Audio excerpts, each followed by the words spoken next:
Is that your car, man? Yes, it is. Okay, were you driving? So it was. Okay, what happened? My wife and I have been fighting today, Sorry. and I thought she was at her boss's house where I've caught her cheating on me. Sorry. I lost control of my car. The body cam footage you're watching on screen right now was recorded in the spring of 2022. Police were called after a man crashed his car while speeding down a section of road in Clackamas County, Oregon. As far as officers were concerned at the time, the whole thing was fairly straightforward. Not only did this man tell them he was following his wife because he was worried she might be cheating on him, he went on to admit that he'd also been drinking before getting behind the wheel that afternoon. So yeah, things were looking pretty bad for this guy. But what if I were to tell you that nothing about this situation was what it seemed? You see, there is some crucial context missing from this video, context that completely changes this interaction. And once you know what it is, as well as what happened next, the whole thing becomes incredibly heartbreaking. The full story behind this footage, as well as the much larger situation surrounding it, is what today's case is about. As always, my name is Nigel, I run this channel with my good friend Luke, and welcome back to Crime Zone. A reminder, if you do find today's video interesting and informative, be sure to like and subscribe for more true crime stories told with a mysterious and suspenseful vibe. With that out of the way, let's dive in.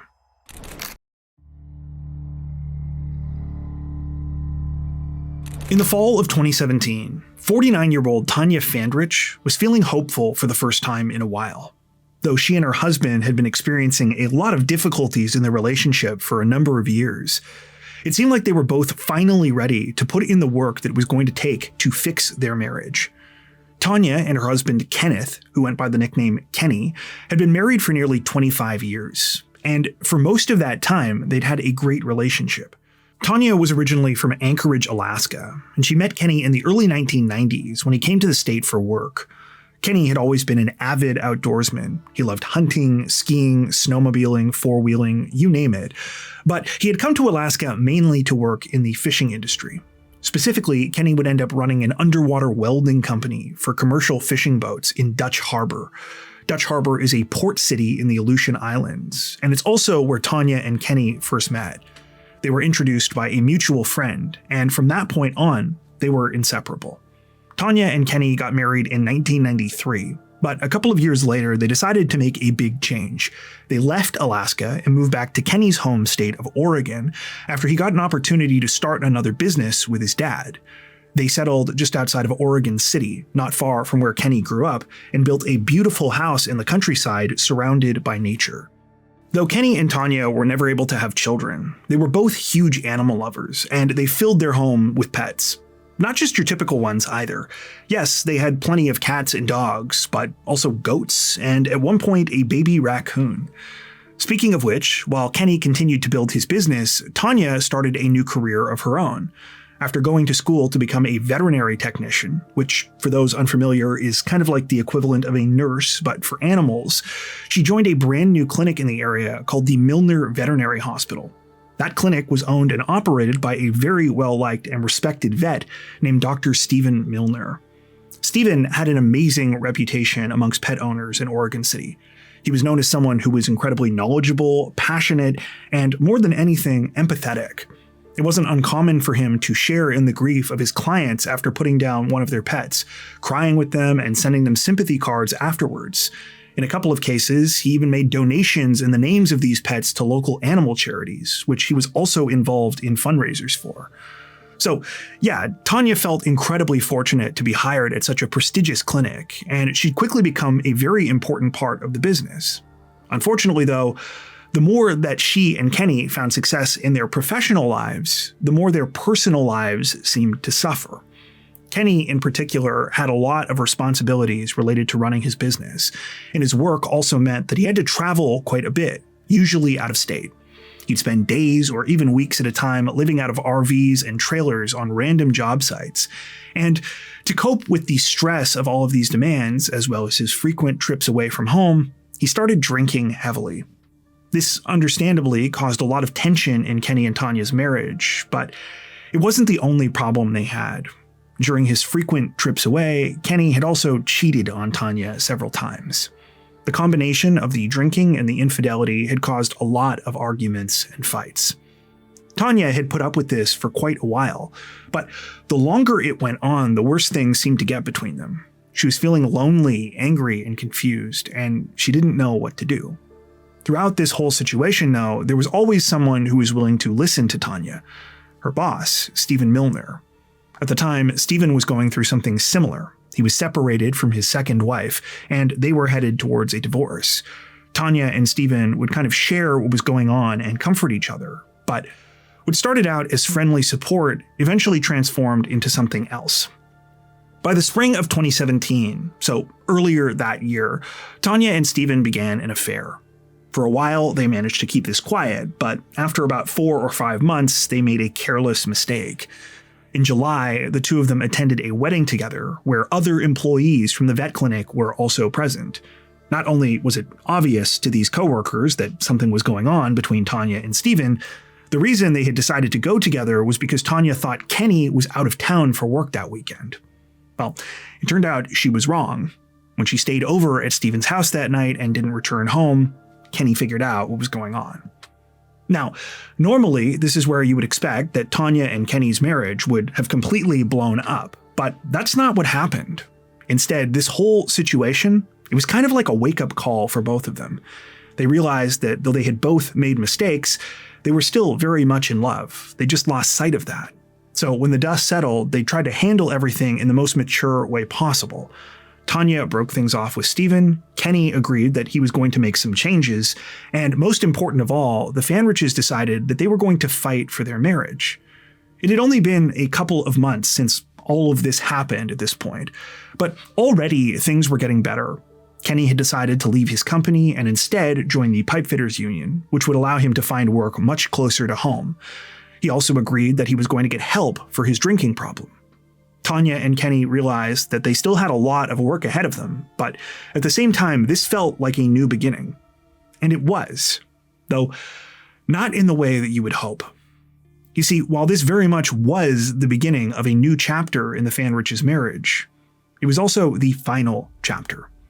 And in many ways, the couple's problems had only just started.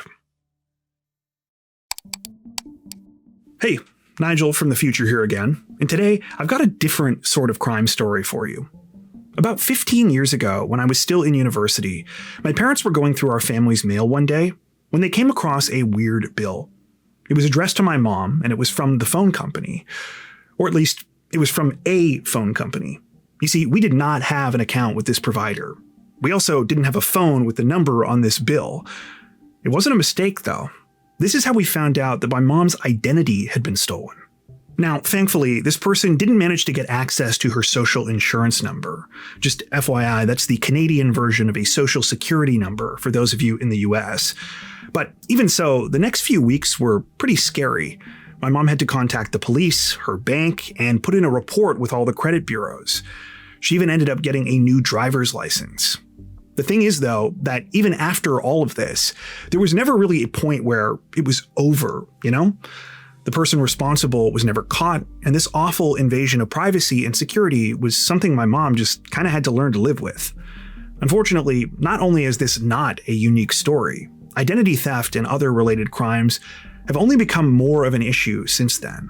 And in today's increasingly online world, it's not just the criminals you need to watch out for. There's also the countless businesses known as data brokers that thrive on the totally legal process of collecting and selling our personal information.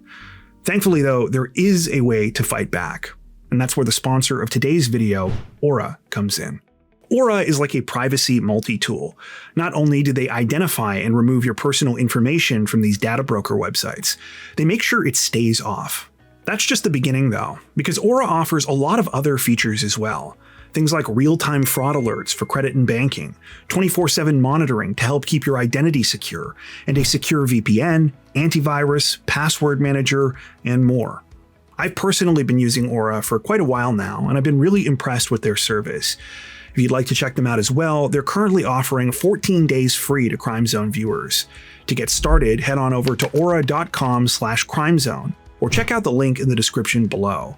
That's aura.com/crimezone to start taking back control of your digital privacy today. On the evening of January 27th, 2023, so roughly 5.5 years on from where we just left off, police in Hillsboro, Oregon received a request for a welfare check. They were asked to travel to an area of the city known as Ronler Acres, a place where the technology company Intel has a massive semiconductor manufacturing and research facility. Now, the Intel campus is absolutely gigantic, but there was one specific area that police were asked to check out. It was a parking garage on the west side of the complex, not far from the Hillsboro airport. The reason police were called that night was because a contractor for Intel had disappeared after finishing his shift that afternoon. No one had any idea where he was, but the location data on his cell phone showed that he might still be in this parking lot. As officers arrived and started making their way through the structure, they noticed a black Honda Civic parked on the second floor. The windows had a pretty dark tint on them, but it looked like there was someone inside. Only, they didn't appear to be moving. Sure enough, when one of the officers opened up the car, they found a man unresponsive in the driver's seat. That man was the vehicle's owner, 56-year-old Kenny Fandrich. There was nothing anyone could do. He was dead. As you might have already guessed, the call to police for the welfare check that evening had come from Tanya. She said that she was worried about Kenny because he had never come home from his job that day. Kenny did pipe fitting work at the Intel plant, and he usually started very early in the morning. He worked long hours, but normally he returned around 4 or 5 in the afternoon at the absolute latest. By the time that officers found Kenny dead in his car, Tanya was at the scene as well. She'd driven from their home in Oregon City right after contacting police and was waiting on the first floor of the parking garage. That's where officers gave her the awful news. Oh my God, no! Oh my God, oh my God. Do you want to have a seat? In your car? This can't be happening. It can't be happening. This can't be real. It can't be real. This can't really be happening. We're going to have the medical examiner come out and investigate this, okay? As you just saw, Tanya completely broke down when she was told about Kenny's death, but things were about to get even worse. And that's because, as everyone was about to learn, Kenny Fandrich had been the victim of a brutal crime. This actually caught police by surprise because initially they did not think that this was the case. At first, they suspected Kenny had suffered some kind of medical emergency. When Kenny was found, he was sitting upright in his car and his hands were kind of neatly folded in his lap. There were no signs of a struggle in the vehicle, and all of Kenny's stuff, including his phone, keys, and lunch bag, they were there on the passenger seat beside him. There was one thing that felt a little off to police, though, and that was the position of Kenny's head. It was at an awkward angle, and it looked like there could be some marks or discoloration to his neck. When detectives and the medical examiner arrived, they confirmed that, yeah, there was no way that Kenny had died of natural causes. His neck had actually been broken, and an autopsy would later reveal he'd suffered blunt force and compressive trauma that had been fatal. In other words, Kenny Fandrich had been murdered. That being said, the scene was still pretty strange. Beyond the fact that Kenny had been killed, there wasn't really any clear evidence of what had happened here or why. Of course, there was one obvious place for authorities to start. They decided to speak more to Tanya, and already they had a few questions for her, starting with a big one. How did Tanya know that Kenny was in the parking garage that night? Tanya said that she knew where Kenny was because the two of them shared the location information from their cell phones. When he failed to come home that afternoon, the first thing she did was check that data, which showed that Kenny's phone was in the parking garage and it wasn't moving. That's why she asked police to search there. While this explanation wasn't that unusual, what Tanya said next raised a couple of eyebrows.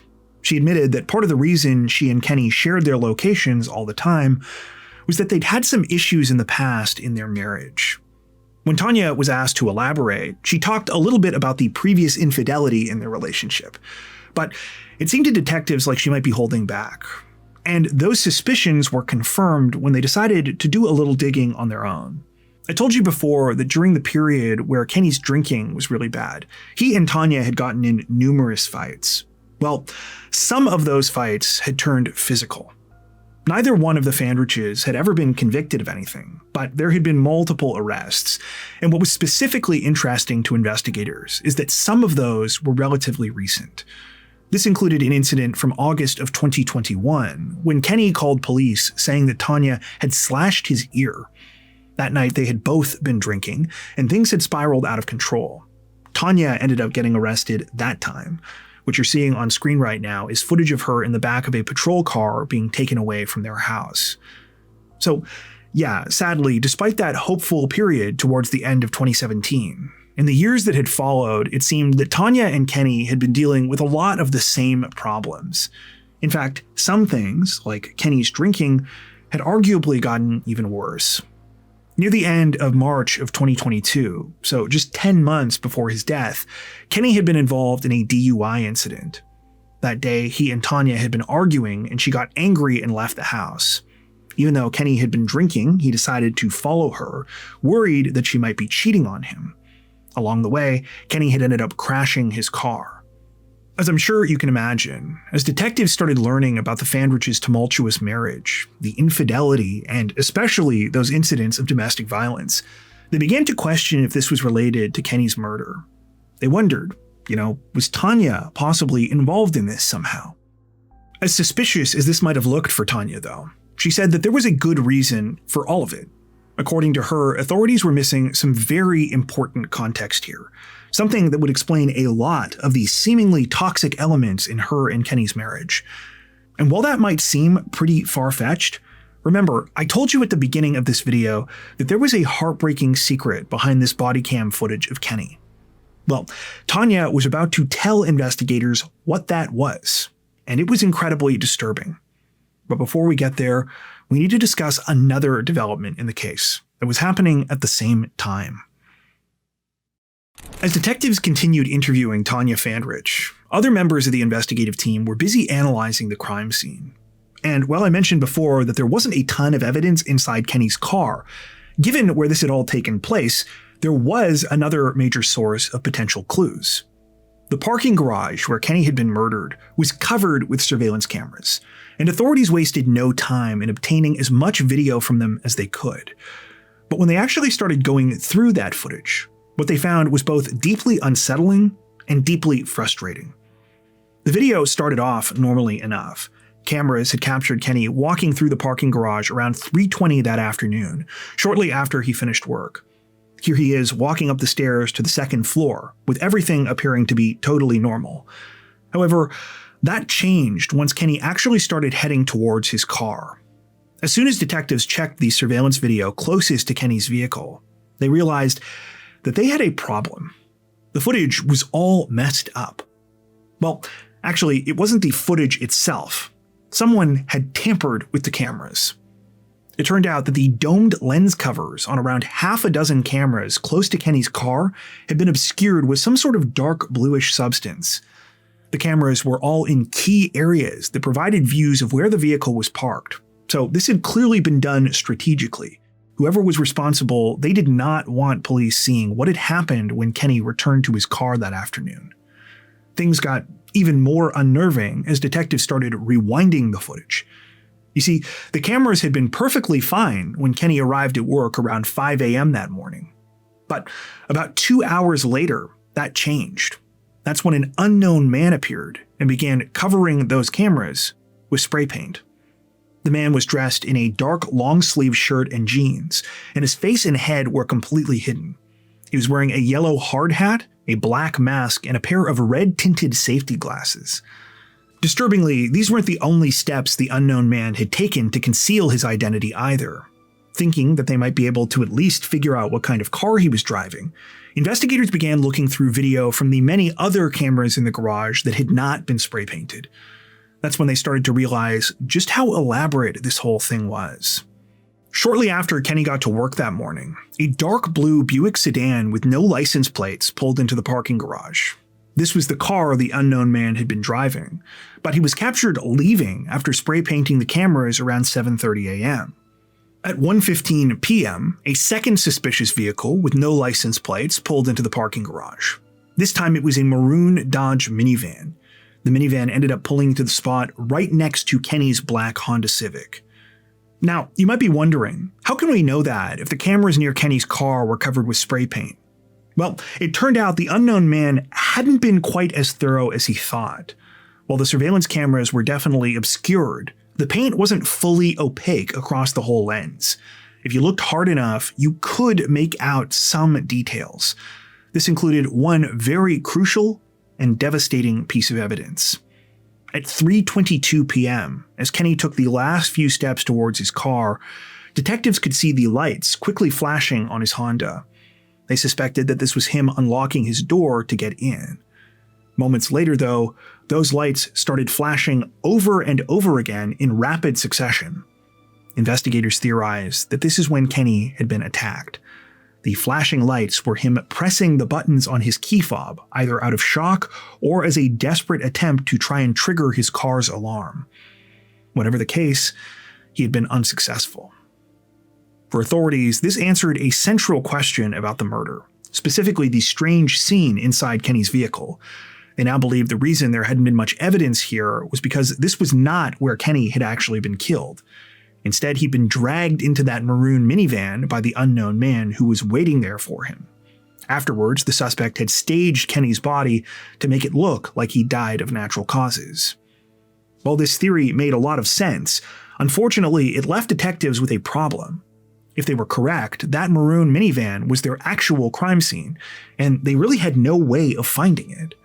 As I already said, neither the Dodge minivan nor the blue Buick were equipped with license plates, and the unknown man had clearly put a lot of planning into this. Investigators discovered just how much when they learned from security personnel at Intel that this actually wasn't the first time the cameras in the parking garage had been spray painted. About a month earlier, the same thing had happened, and the person responsible was dressed in a nearly identical disguise. At the time, this was treated as a simple vandalism incident, and the whole thing wasn't pursued much further. In hindsight, though, this was incredibly creepy. Whoever this was, they had been practicing before committing the murder. But who would do something like this to Kenny Fandrich? And more importantly, why? Well, that brings us back to Tanya, and something else she said to police after being informed of her husband's death. Have you been having any issues lately? No, but he has a stalker. Tanya didn't just claim that Kenny had a stalker, though. She said she also knew who it was. That was just the beginning, however. Because as Tanya was about to explain, she and Kenny had been living a nightmare for more than 5 years now. In order to understand what she meant, though, we need to go back to the fall of 2017, where we previously left off. As I mentioned before, initially the fall of 2017 was a hopeful time for Kenny and Tanya. They decided to try and fix their marriage, they recognized that they had to make some changes, and they were determined to leave the past in the past. But very quickly, it became apparent that there was someone who was not going to let them do that. Soon after Kenny and Tanya began taking steps to repair their relationship, they started receiving disturbing letters in the mail. These letters were unhinged, hateful rants, and almost all of them were targeted at Kenny. They talked about what a terrible person he was and made all sorts of accusations against him. You know, he was a drunk, a cheater, a wife beater, and the letters basically threatened to destroy his life. Kenny and Tanya both had their suspicions about who was behind these letters, but it wasn't until the middle of October that this was confirmed. That's when Kenny received another piece of hate mail, one that was particularly upsetting. The letter had been made to look like it came from Kenny's union, but when he opened it up, a photo fell out. It was of Kenny with a random woman and a child in the style of a family portrait. The image was clearly a bad Photoshop job, but the intent was obvious. It was supposed to make Tanya think that Kenny was cheating on her again and had a secret kid. The reason this was both revealing and incredibly upsetting was, remember, Kenny and Tanya had never been able to have children. Tanya didn't like to talk about that very much, but one of the few people she'd confided in about this was her boss, Stephen Milner. By this point, Tanya had ended her affair with Stephen a few months earlier, but she was still working at his veterinary clinic. Part of the reason why was that Stephen was adamant that he could be mature about the whole thing, that he just wanted what was best for Tanya and that the two of them could continue to be friends and coworkers. But he'd immediately gone back on this promise. Throughout the time that Kenny had been receiving all of that hate mail from Stephen, Tanya, meanwhile, had been getting love letters from him. Stephen was constantly writing messages and giving them to her, making it clear that he was in love with her and that he thought that she should leave Kenny and be with him instead. Just to give you an idea of how intense these letters were, in one of them, Stephen wrote, quote, "The one absolute rock-solid truth is that I love you. I am consumed by your soul." Now, you might be wondering, why didn't Tanya simply quit her job at the clinic? And it's a fair question. Unfortunately, no explanation appeared in any of the sources we came across in our research, but extrapolating from some of the information we do have, it seems like Stephen was a very good manipulator. He knew how to walk that line between pushing hard for what he wanted while simultaneously casting himself in the role of the supportive and concerned friend. You can see this in the way that Stephen's letters to Tanya evolved over time as well. He never stopped writing to her, no matter how many times she told him not to. In fact, the letters only became more frequent and obsessive. However, the tactics changed. Instead of focusing as much on how much he was in love with Tanya, Stephen ironically started trying to convince her that she was being manipulated. Only he claimed it was Kenny who was doing the manipulating. Stephen wrote incessantly about what a terrible guy Kenny was and how Tanya just didn't see it because she was a victim of abuse. And he said the reason he couldn't leave her alone was because he needed to rescue her. So yeah, in Stephen's mind, he was this hero, and Tanya just didn't realize how badly she needed to be saved. Tanya did eventually quit the vet clinic in 2019, but this did not make things any better. The more Stephen sensed he was losing control, the more threatening his behavior became. It started one evening when Kenny and Tanya were coming home from a night out, and they saw someone on their property. They realized it was Stephen, dressed in dark clothing, putting something on the underside of one of Kenny's trucks. It turned out to be a GPS tracking device. Tanya and Kenny immediately called police after finding the tracker, but to their surprise, they were told there wasn't much that they could do. They didn't have any evidence that Stephen was the one that had put it there, because by this point he'd fled the scene. At first, Kenny and Tanya thought that if they could just prove to authorities what Stephen was doing, that he was obsessive and dangerous, that they would have to act. But that turned out not to be the case. Even after Tanya and Kenny put up surveillance cameras all over their property and they captured footage of Stephen creeping around in the middle of the night multiple times, very little was done. Occasionally, officers would speak to Stephen, but he claimed that he was just looking out for Tanya and was worried that Kenny was going to do something to her. At several points, Stephen went as far as to claim that he was still in a relationship with Tanya, even though this was completely untrue. If you're wondering how these excuses could have possibly worked, well, all we really have to go on here are allegations. But Tanya would later claim that it was because Stephen had friends in the Clackamas County Sheriff's Office, which is where Oregon City is located. She alleged that those friends turned a blind eye to what Stephen was doing. At the same time, Tanya and Kenny's past marital problems were weaponized against them.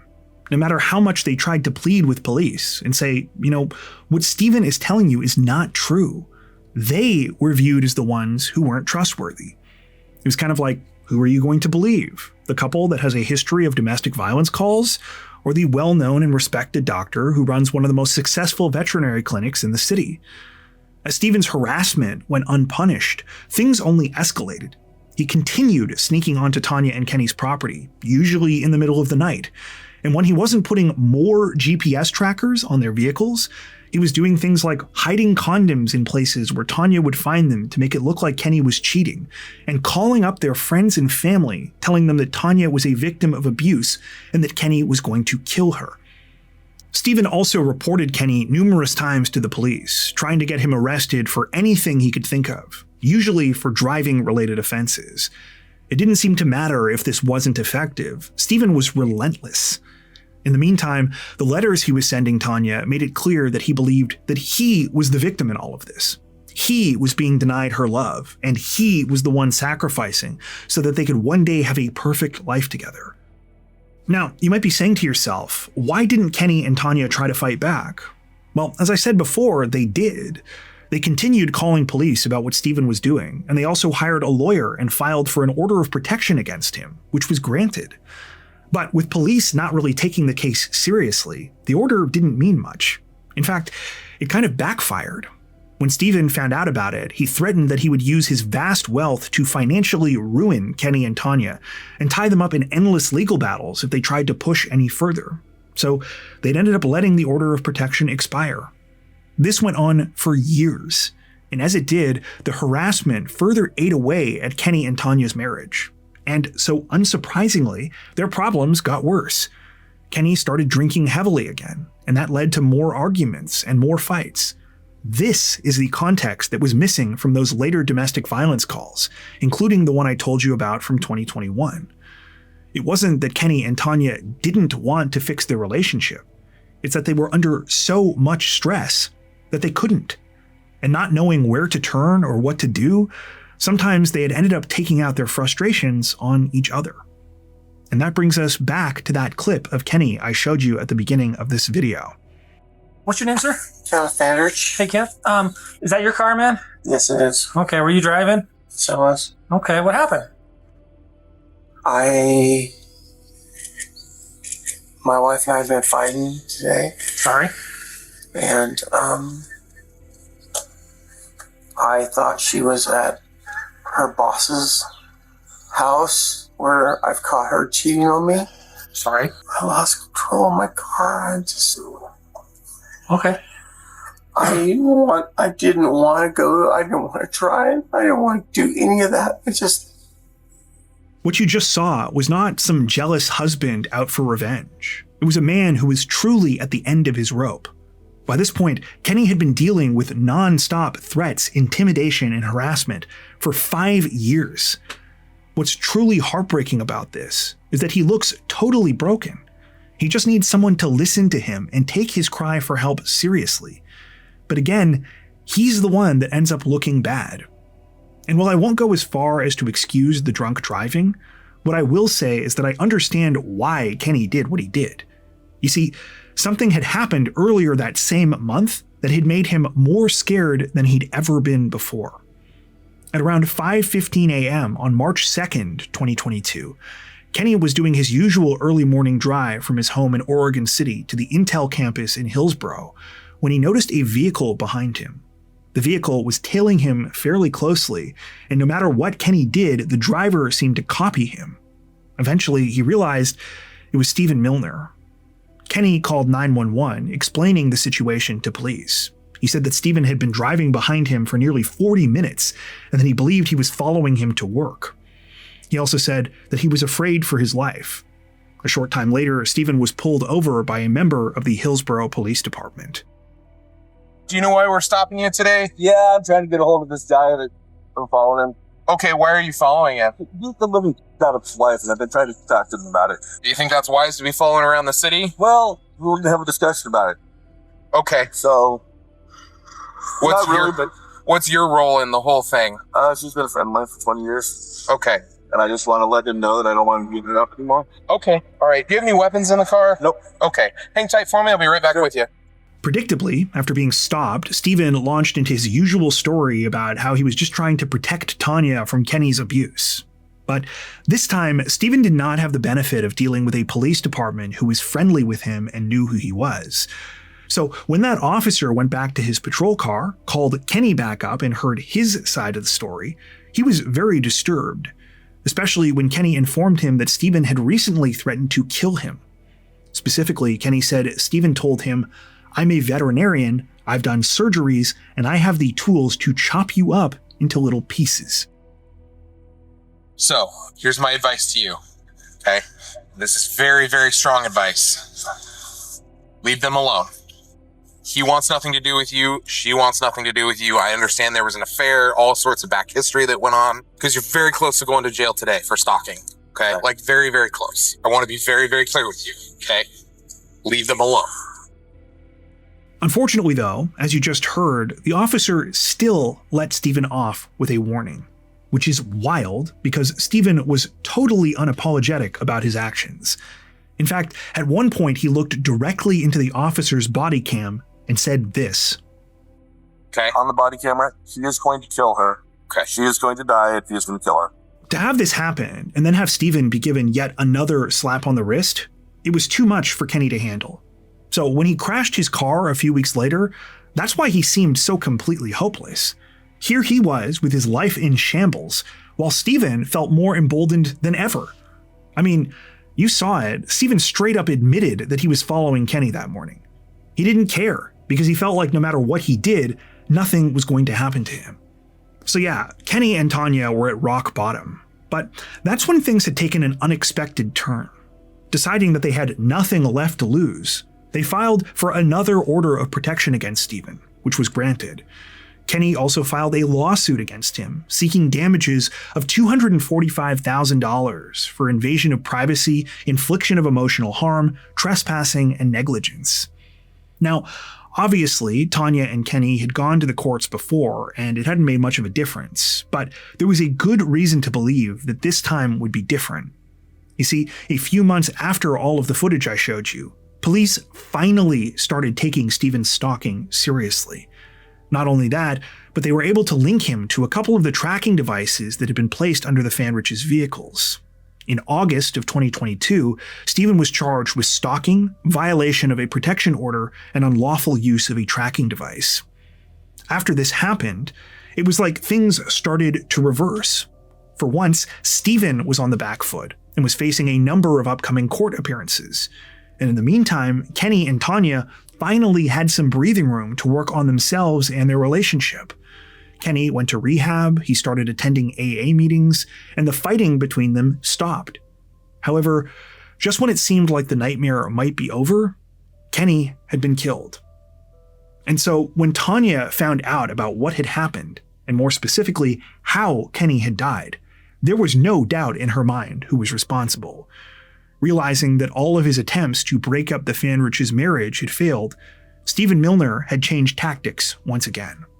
He decided to deliver on the threats he'd been making for years and move on to murder. Of course, as compelling as her story was, when Tanya told all of this to investigators, the question remained, could they prove it? I mean, given what they'd found at the parking garage and on the surveillance videos, it was apparent that a lot of planning had been put into this crime. Thankfully, though, despite how long Stephen had gotten away with tormenting Tanya and Kenny, he wasn't nearly as smart as he thought he was. He had made plenty of mistakes, and those mistakes were about to be his downfall. The first thing that caught the attention of Hillsborough detectives was something from those surveillance videos in the parking garage. I told you earlier that the suspect had disguised himself both times the cameras had been spray painted. Well, as it happened, he'd forgotten about one part of his face. In each of these spray painting incidents, investigators could see that the man had a large crease on the skin of his forehead. And you know who had that exact same distinctive crease? Stephen Milner. Here it is, plain as day in the body cam footage from that traffic stop. To confirm this, police asked Stephen to come in for an interview. In order to avoid tipping him off about their suspicions, though, they didn't mention anything about the murder investigation. Instead, they told him they just needed to speak with him and have him sign some paperwork related to the ongoing stalking case. When Stephen came in, though, it was obvious that he was nervous. He was also wearing makeup, which turned out to be covering some scratches on his face. Convinced that Stephen was the masked man in the surveillance video, and suspecting that the scratches were injuries he'd gotten during a struggle with Kenny, detectives decided to move forward. They waited until Stephen left, then placed him under arrest in the parking lot. Several days later, he was charged with Kenny's murder. Even though detectives were now convinced that Stephen was the killer, they knew that they were going to need more than a unique forehead wrinkle to prove their case in court. They needed to find something that definitively linked him to the crime scene. Of course, given the limited evidence they had so far, that was going to be difficult, but luckily authorities did have one thing going for them. With everything Tanya told Hillsborough police, they had enough to obtain several search warrants, one of which was for Stephen's vehicle. Now, you might have noticed that this vehicle was a white SUV, so not a match to either of the two cars that had been captured by the cameras at the crime scene. But when detectives looked at the SUV's GPS data, they found something very interesting. It turned out that in the weeks and months leading up to the murder, Stephen had made frequent trips to a Home Depot store about a 15-minute drive from his home. And when investigators checked the cameras in the store's parking lot, they found out why. Footage showed that both the blue Buick sedan and the maroon Dodge minivan had been left in the Home Depot parking lot throughout this time. In fact, they'd been seen there so frequently that security personnel had written down both of the car's vehicle identification numbers. Frustratingly, by the time detectives discovered this, it was too late to actually recover them. Both the sedan and the minivan had been found abandoned shortly after Kenny's murder, and they were taken to scrap yards where they were destroyed. This was a huge blow, especially in the case of the minivan, because remember, authorities now believe that this is where Kenny had actually been killed. So any forensic evidence that had been in there was now lost forever. It wasn't all bad news, though. With the vehicle identification numbers, detectives were able to prove that both the Buick and the Dodge minivan were registered to Stephen Milner. He purchased them from sellers online, and the vehicles had only ever had temporary paper license plates. What was also clear is that Stephen had used the Home Depot parking lot as his staging area. Each time he went there, he'd park his SUV, then get into one of the two cars and drive away. When detectives cross-referenced this footage with additional surveillance from the Intel parking garage, they realized that Stephen was essentially using the Buick and the minivan as burner cars, vehicles he could use to follow around Kenny Fandrich and learn his work schedule and habits without being noticed. Stephen obviously thought that by operating this way, his burner vehicles wouldn't be linked back to him, but he was wrong. And unfortunately for him, that wasn't the only miscalculation he'd made. His dumbest decision was choosing to also shop at the Home Depot where he was doing all of this, including for items he would later use in the murder. What you're looking at right now is in-store surveillance video from the Home Depot on December 13th, 2022, so about a month and a half before the murder. As you can see, that's unmistakably Stephen Milner, and he's buying a pair of red-tinted safety glasses, the same ones worn by the suspect in the spray paint footage. It gets even better, because when investigators went to have a look at where the glasses were kept for themselves to confirm this, something else jumped out to them. Right in that same area of the store, there were yellow hard hats for sale that looked exactly like the ones in the crime scene footage as well. By far the most strange and disturbing evidence, though, was found when Hillsborough police executed a search warrant at Stephen's home. While looking through the nightstand in his master bedroom, they uncovered what they would later refer to as a shrine to Tanya Fandrich. The nightstand was not only filled with photos of Tanya, Stephen had kept every note, letter, and card she had ever sent him or given him at work. Just FYI, if you're wondering why some of these are signed Kiki, that's apparently the nickname that Tanya used during their affair. Speaking of which, Stephen had saved everything from that as well, including pairs of her underwear. Remember, Tanya had broken things off between them in the summer of 2017. They had an affair for 4 months nearly 6 years ago, yet it was very obvious Stephen had just never moved on. Somehow, that wasn't even the weirdest part, though. No, that came when detectives looked behind a mirror in Stephen's bedroom. That's where they found a life-size cardboard cutout of Stephen's face, badly photoshopped onto an absolutely jacked man's body with a paw print tattoo on the chest. Now, you could say this is minor or was a joke or something, but I'd argue, given everything else that we know here, it says a lot about the inner workings of Stephen's mind and how he saw himself. You know, Stephen was very much living in his own reality, one where he was this white knight who was trying to do the right thing and everyone else was just getting in the way of that. If there was any remaining doubt about Stephen's guilt, that went away with one final break in the case. It happened when detailed forensic testing came back on Kenny's body. It showed that Stephen Milner's DNA was on his hands. Even with the overwhelming amount of evidence against him, though, Stephen Milner refused to take any accountability for his actions. Instead, when the case went to trial in January of 2025, he clung to the same tired story he'd been telling himself and everyone else for years. During the proceedings, Stephen and his defense team presented him as the good guy, a loving, devoted friend whose only fault was caring too much. They painted Kenny, meanwhile, as a dangerous, degenerate alcoholic who was the real person responsible for everything that had happened. In a desperate attempt to explain the crime scene evidence, Stephen twisted the facts of the case, stating that he had never tried to kill anyone. Instead, he claimed that on the day of the murder, he'd simply gone to the parking garage to confront Kenny, and that his plan was to get him arrested for drunk driving. He said that it was Kenny who had attacked him, that they'd struggled, and that his death was a complete accident. I was trying to get him arrested for driving while he was drunk, or driving without a license. Why was it your responsibility to enforce Oregon traffic laws? I was trying to keep Tanya from getting killed. Basically fought for a little bit. There was pushing and shoving. Eventually I was able to kind of push him up against the car and then shove him into the car. And it's that push that causes him to fall into his seat? He hit up against the car and then kind of tripped at the same time. And I kept pushing. Where did you swap cars? At Sunnyside Hospital. Why did you need to do that? I was getting rid of the car, the van, Why? because it just drove it to a place where somebody died. So you were trying to cover up that you were there? Yes. Of course, none of this made any sense. If Stephen had simply gone to confront Kenny, why did he need two separate burner vehicles? Why had he been following him for months and staking out his workplace? And perhaps most importantly of all, if he wanted evidence of Kenny's supposed drunk driving, why did he spray paint all of the cameras near his car?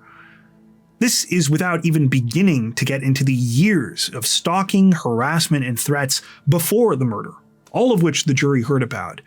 And when they did, it became clear to them just how sick and twisted Stephen Milner really was. When it was all over, he was convicted of second-degree murder as well as multiple stalking-related offenses. At the sentencing hearing the following month, Tanya finally got the chance to face Stephen, and for the first time in years could share exactly how she felt without fear of repercussion. And what she said was both incredibly heartbreaking and incredibly powerful. For years, you tormented Kenny and me, leaving us as your victims. Now it is me standing here in front of you, and hear me clearly when I say, I have witnessed your insatiable need to be seen as a hero, which you clearly are not. I will never believe that you thought my life was in danger. You needed a defense for the savage and brutal way you killed Kenny. I love Kenny. We weren't perfect, but there was no shortage of love, commitment, and partnership between us. And you couldn't stand that. I ask and I pray that the judge gives you the maximum allowable sentence. Tanya's full statement was about 20 minutes long, and it wasn't just Stephen who she had harsh words for. While she thanked the Hillsborough police detectives who had finally helped to get justice for her and Kenny, she strongly criticized the Clackamas County Sheriff's Office, stating in part, quote, Clackamas County law enforcement should be ashamed of how they dismissed our concerns every time we reached out about your unwanted actions. Just because you had a personal connection with several officials or provided care for their pets, it seemed to give you an unfair advantage. They treated us as if we were the ones instigating your harassment. You had a presence in the community that we didn't, and it was clear that you were protected. From the start, we never stood a chance. On February 18th, 2025, Stephen Milner was sentenced to life in prison without the possibility of parole for 25 years. At the time of this recording, he remains incarcerated at Oregon's Snake River Correctional Facility.